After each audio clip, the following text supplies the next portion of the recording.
There we go. Good afternoon, folks. Welcome to another episode of Spilling Tea. I'm your host, Tiffany Daniels. We'll get to the Medicaid series here in just a moment, but brief disclaimers, trigger warnings, and then me telling you why I am late today. Alright, folks. So, in the description box, you are going to see links to every single article, PDF, and video clip that we go through in regards to the Medicaid series, in regards to Medicaid funding, along with corresponding labels so you know exactly what you're clicking on. So if you would like to go ahead and follow along with us, or do a little bit of deep diving on the subject on your own, please feel absolutely free to do so.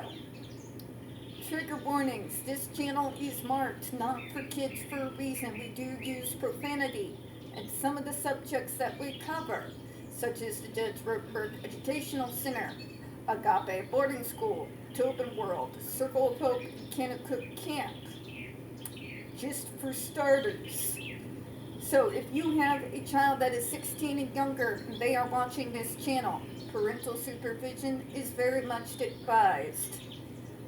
Also, if you are MAGA, or if you're a Democrat, more than likely, at some point on this channel, I am more than likely to say something that is going to offend you. Because, yeah, I really don't think much of either or. Which, of course, I have my reasons for, and eventually I may do a ranting video about it, but just keep that in mind. If that's not something you want to deal with, please go ahead and feel free to stop the video, but I still encourage you to take a look at the description box links that I got in there put up for you, okay? Alright, another trigger warning.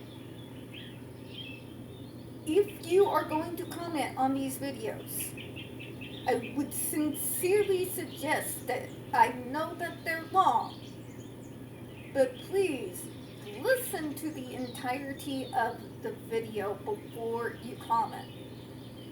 I've gotten a few comments from individuals who very clearly did not listen to the whole video, and their response, folks, I encourage you on this channel to both listen to the whole videos, and I encourage you to stop putting so much faith in politicians from one side or another. And I would suggest that you instead either do some deep diving on your own, or open yourself up to listen to channels like this one that are not serving one side or the other, so you can get a more of a clearer picture of what's really going on out there, as opposed to one side pushing one agenda and the other side pushing another agenda. You want to make things less messed up, you got to do two things. Do your own research. Make sure of where you're receiving your information from. Make sure it's objective and is not tilting to one side or the other. And then once you get all the facts together, start confronting and asking these people real questions. Everything's going to hell in a handbasket right now. That is the reality. I don't care what the left says. I don't care what the right says. I know what I see with my own eyes. We should really start paying more attention to that and less attention to press conferences. Just my opinion. Alright? Okay, so where we left off, Section 1945, Health Home State Plan Option.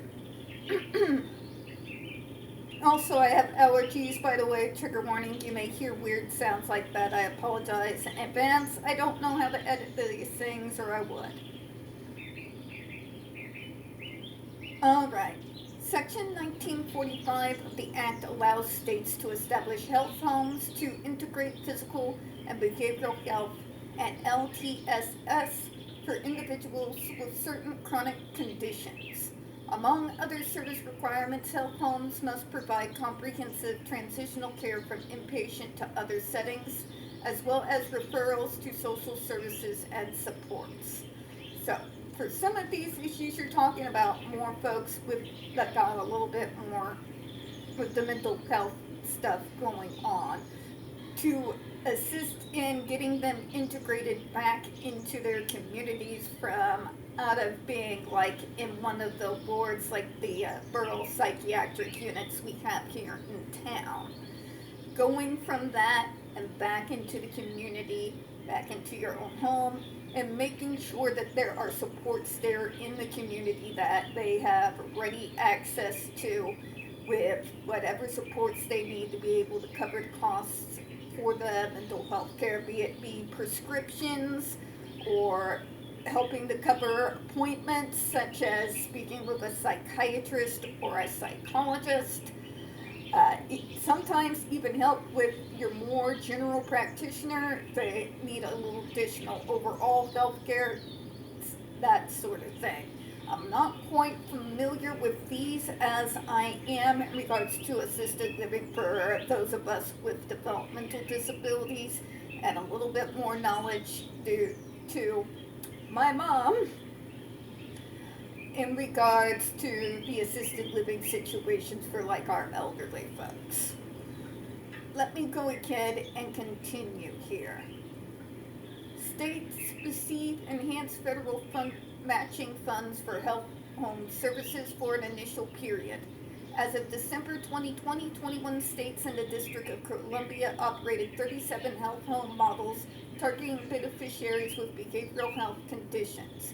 So kind of think of this as being relatively similar on a base level of like transition age programs, which mean going from high school into the workforce or secondary education, that those of us who are in the service system with developmental delays happen to go through. What's kind of similar there is that it's meant to be a transitioning thing. You're not expected to stay within that assisted living situation forever. And that is more kind of like places like Crowhaven, where you work within your program with all your doctors and everyone, and at your own pace, which is what the GOP completely and utterly doesn't understand. When you're ready to go on to more full in the community housing, where you're not needing quite as many supports right there on hand, then you can begin to slowly transition into that. So it's an in-between. 21 states in the District of Columbia operated 37 health home models targeting beneficiaries with behavioral health conditions, HIV, AIDS, and other chronic conditions, CMS 2020. Now, there are a few, like they're talking about here, HIV, AIDS, where you can stay a little bit longer, depending on what your prognosis is looking like. Most of them, however, tend to be a little bit more transition-y, getting you ready to be more out in like a less supported like apartment or home situation. A number of health homes provide housing resources for Medicaid beneficiaries, HHS 2020. For example, under Maine's Health Home for individuals with opioid use disorder, providers can conduct a comprehensive clinical assessment upon intake, which includes assessing beneficiary needs related to housing. Health home providers also make referrals to address identified social service needs, including assistance assessing and maintaining safe and affordable housing. Now, hold on just a second. I do got to clear my throat. I'll put it on mute.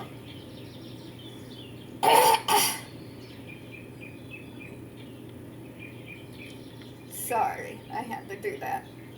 Now, One of the issues here, as you all know, is they're talking in regards to time limits, in regards to certain types of funding. In particular, they're laying in very heavy on that regards to assisted living situations and programs specifically like this. Like if you're helping you get off drugs and everything, right? That it's only going to be 2 years. Here's the problem with that. Nobody recovers at the same pace. You can have one individual that could maybe, after that 2-year period is gone, they're up, they're ready to go again and transition into a more regular type of home, regular apartment. Kind of a lot like myself, where the service needs now are no longer where I necessarily need something directly through a provider such as ARC, where it's just more basic. I have my doctor's appointments at Borough. We do the full functional behavioral reassessment every 2 years. I have my medications, my psychologist, and neurologist. It's more simple. Not as many supports such as community integrators, reassessing living skills like I had when I was living in assisted living as I came right out of high school. However, not everybody's recovery is the same. You may have individuals who are going to need more time than something along the lines of 2 years. They may need to be there 6 years, 7, 8, 10. That's not even covering the fact that some folks with addictions do relapse, in which case they're going to need those additional supports, especially in that type of situation. And putting a time limit on something like that to have it around 2 years and then have no more coverage or help in covering those types of supports could end up being very deadly. Speaking as a former raging alcoholic, it took me 3 different times. 3 different times, 2 times crash and burn, stopping with the alcohol. Where you go several months, dive back in. Go several months, something insane happens, down back to the bottom of the bottle I would go. Right? It took me a period of over 10 years. 10 years. Collectively. To finally be able to kick it for good. Some of us have, well, I'll just reference myself so I don't offend anybody. I am prone to addictions. And it took me to realize that, to actually understand why I kept going back and going back and going back. And I couldn't just try to do it cold turkey. I couldn't do it with just cold turkey and prescription medicine. I needed to replace the bad addiction with a good addiction. Something to take its place. In 2 areas, because I'm very autistic, which makes me extremely routine oriented and very dependent. So, I would usually drink at night, heavily, after work. Remember, I've spent a lot of years as a call center agent. That's a whole lot of stress I was drinking down there, okay? There was a whole lot of things I was trying to cloud out of my mind. It's not easy work, right? So, what I had to do is I started drinking kava tea from the Yogi brand. But I drink it at night, at the exact time of night that I used to drown myself in alcohol. And I also had to put in another addiction that has me in its claws as we speak, which is I'm officially addicted to exercise. Like, I use my mini elliptical literally all over the house, everywhere, all day, random parts of the day, and for long periods in the morning and in the evening. Which means the additional time, because I was never a fast drinker, that time gets swallowed up too, since I take a lot less time to drink the kava tea because it tastes a hell of a lot better than hard liquor. So that will cover the rest of the time, right? So I'm not sitting there thinking, living in my head, stressing out, doing anything that would lead me straight back into the bottle, right? But again, that took 10 years. Within that 10-year frame, if I did not have the supports that I did when I had them, to be quite honest with you all, I would probably be dead. Okay? I was drinking way past capacity that someone of my size would have to be able to deal with high levels of alcohol. Okay?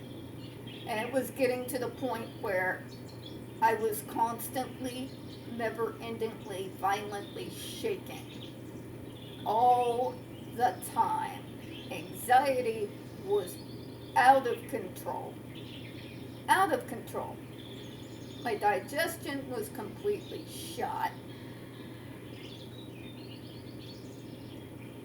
If I did not have help, support with costs, the ability to be able to have food stamps to cover costs in regards to groceries, so that I wouldn't have to choose between the supports to help me get off the alcohol and food. Okay? You can't put a time limit on anyone's recovery. Because it could take 10 years, 2, 1, 6 months. We're all different. Even within those of us who are neurodivergent in regards to dealing with healing and getting away from our addictions, those times and how that works are very different. Putting a time limit on there, like the GOP wants to do, I'll leave that for you to think about, alright? But it isn't good. It definitely is not good. Okay, let me go again and continue here. Alright, a number of health homes provide housing resources for Medicaid beneficiaries. HHS 2020, for example, under Maine's health home for individuals with opioid use disorder. Okay, we kind of already went over that. Alright, we're going to take a look at this one. We're going to go over section 1915K, and we're going to go ahead and close out for the evening after.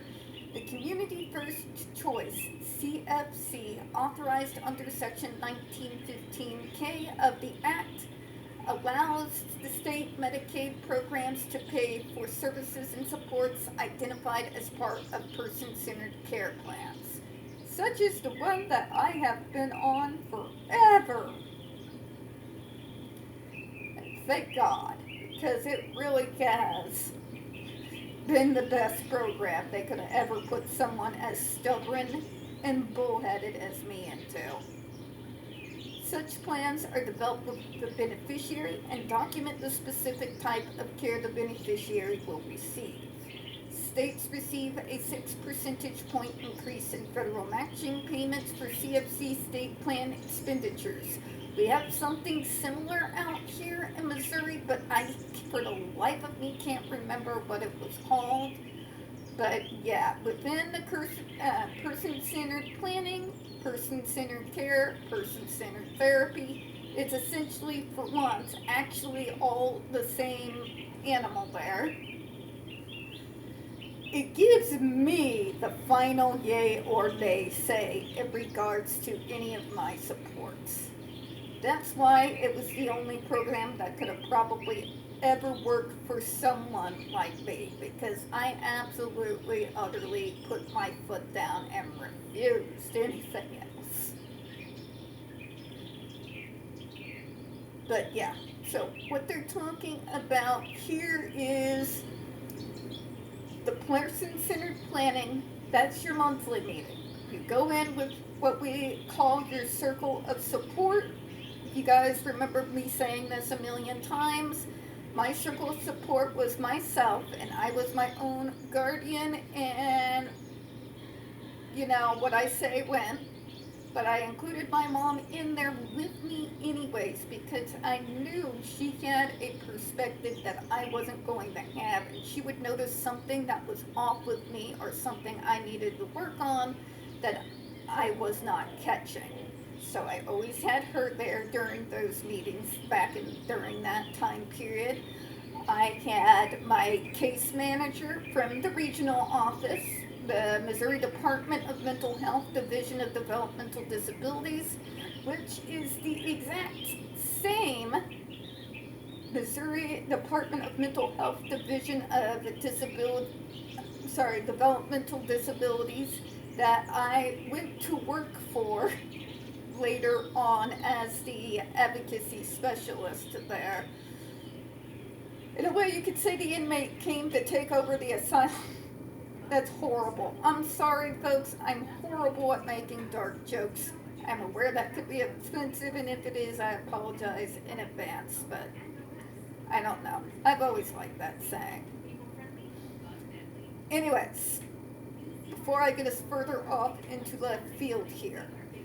So, me, mom, case manager, the staff manager for the assisted living facility, and my community integrator would all be a part of that team. And we would go over the plans, take a look at my overall program, and we would go over together each line item that I was going to be working on from the month previously to see where I was at, where I was improving, where I didn't necessarily need any further support because I had that thing covered, and that sort of thing. And that's kind of what they're talking about there. Let me go ahead and continue here. Under CFC, states may cover transition costs for individuals moving from an institution to a home or community-based setting, like the one I was just discussing with you, including security deposits for an apartment or utilities. My God, for my first apartment that wasn't assisted living, that would have been useful. Missouri, just saying. I had to use the entirety of my tax return that year. Basic bedding or kitchen supplies and other one-time expenses. CFC may also cover costs related to home modifications when as specified in an individual's person-centered care plan to increase independence or substitute for human assistance. So out here what that looks like, and usually that funding is through Centers for Independent Living. So they would cover the costs. You can have someone go through the apartment and make it more accessible for those who need a little help in regards to things like mobility. So being able to better get a wheelchair around, and in that wheelchair when needed, being able to have full access to the cabinets, access to the stove to be able to cook your meals, making sure that the cabinets up top are low enough so that the individual wouldn't have to strain themselves to get access to them. It means having bars, or even in certain cases when necessary, depending on the disability, having a bar or sometimes even a little bit of a lift for individuals who are more physically disabled and need more assistance with getting in and out of the tub and being able to bathe. That sort of cost is what they're talking about here. CFC may also cover costs related to home modifications specified. Yep, we went over that, sorry. As of FY 2018, 8 states: California, Connecticut, Maryland, Montana, New York, Oregon, Texas, and Washington were using Section 1915 K-State Plan Authority. Can we please expedite that to Missouri? Because there's a whole lot of people I know that could really help right now. For real. Especially right now. Alright, so we are taking a look at all of this, and to remind those who are new to the channel, the reason why we're going through all of this is because the individuals who are making decisions in regards to your Medicaid and Medicare do not have a singular clue exactly where all the funding is going to in regards to Medicaid in particular. It's not just health care and mental health care. It covers assisted living costs, group home costs, helps when there is someone who has to have a direct care staff with them all the time, or even having nursing staff with them all the time, because these things are very expensive, and without that assistance through Medicaid funding, these individuals would literally be forced into something similar to a nursing home, simply because the out-of-pocket costs to be able to get access to supports like that was far, like, beyond belief back in the mid-2010s, folks. What it's looking at right now with inflation and the economy going straight to Dante's ninth circle of hell, you don't even want to contemplate it, folks. You do not want to contemplate it.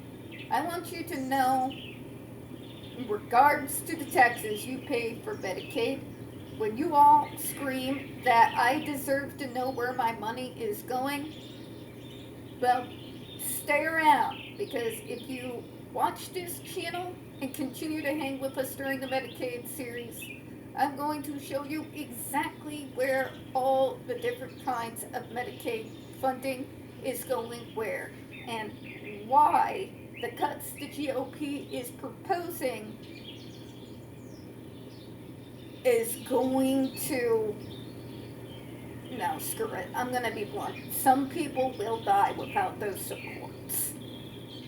Most of us do not have the kind of money laying around to be able to cover what out-of-the-pocket costs would be to be able to retain similar services to the ones that we are going through right now. Okay? That's just a fact. What they are getting ready to do is essentially destroy, over the last 30 to 40 years of progress and steps forward out of the institutional era into the more community-based services and supports era. Going from us being integrated and becoming meaningful parts of our own communities to slamming us behind closed doors again and forgetting we exist. And you may be saying, you're kind of pushing it, aren't you? I've worked in this field, folks. I know the things that I'm talking about. And no, that will be exactly what goes down. You see, there's no way to say you're going to make all of these broad cuts and that's going to fix fraud, but everybody who really needs services are still going to have them. You don't even know a good majority of the time what all services us individuals have that are being covered by Medicaid, because it's not just mental health and physical health. You can't do a broad cut like that and then tell people that, oh no, it's a Democratic hoax. It's a Democratic hoax. There's nothing's going to happen to Medicaid. You just don't believe them. I'm sorry, but that's not how reality works. I don't listen to what they're telling me. I don't listen to what the Democrats tell me. I listen to what my own experience has been within this field. I look at what I know in regards to Medicaid funding.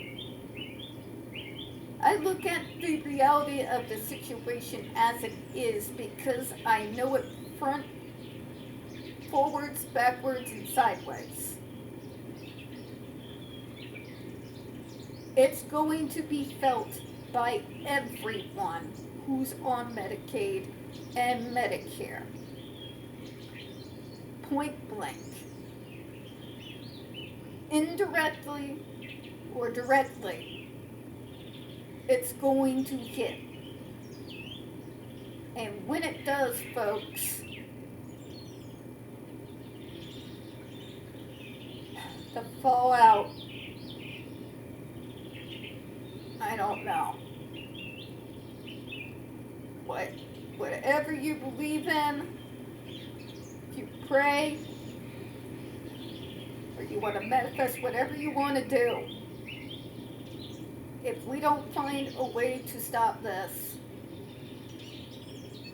we really are going to start a fast walk backwards into some of the darker areas of the American past.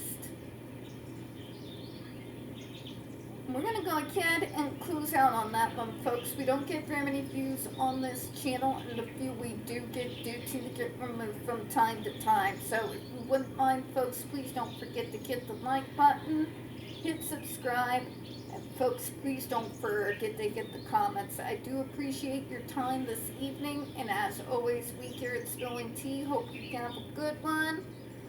I will be back tomorrow on Sunday to get a new video out for our new series on HUD and Section 8. So keep an eye out for your notifications. Double check to make sure you're still subscribed too, because a lot of times YouTube will dock those who are subscribed to me. So, bye-bye everyone.